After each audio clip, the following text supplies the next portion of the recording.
Hi, it's Tammy Tansley here from Tammy Tansley Leadership and Workplace Culture. This week I've been chatting to a couple of radio stations around the country around negative Nellies in the workplace and the impact on each one of us as both an employee and as a customer.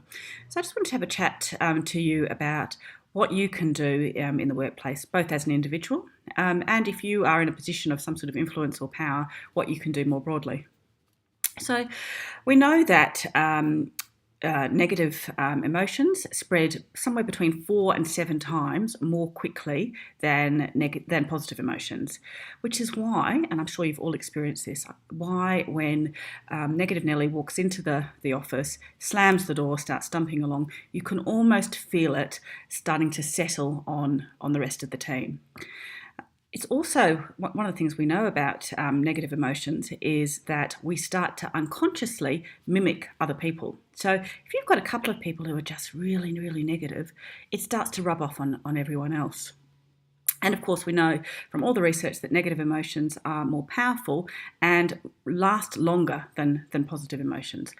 So there's really good reason, I guess, to say if you've got negative Nellies and you can see it spreading through your organisation or your workplace, to do something about it. So what can you do? So as an individual, I think we can all, before we walk into our workplace, we can just check ourselves at the door. If we've had a really bad start to the week or to the day, fake it. Plaster a smile on your face and look people in the eye and just, even if you're not feeling it, go ahead and be kind of positive. And, you don't have to be happy if you're not happy, but you can be polite. You can smile, you can look people in the eye, you can treat people with civility.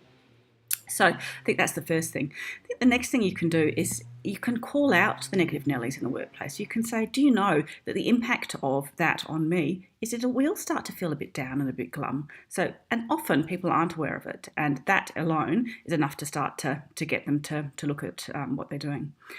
Now, sometimes the negative Nellies are absolutely aware, and it is done quite deliberately with a kind of more,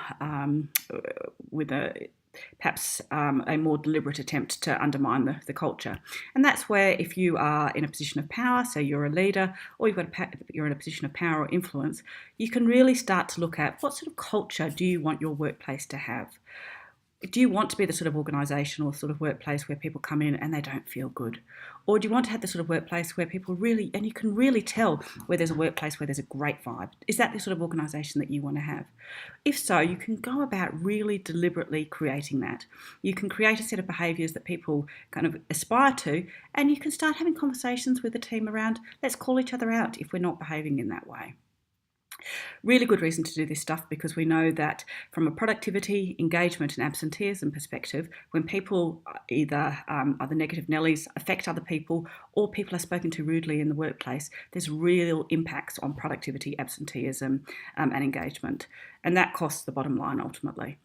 So good reason to do something about it. So that's what we've been chatting about this week.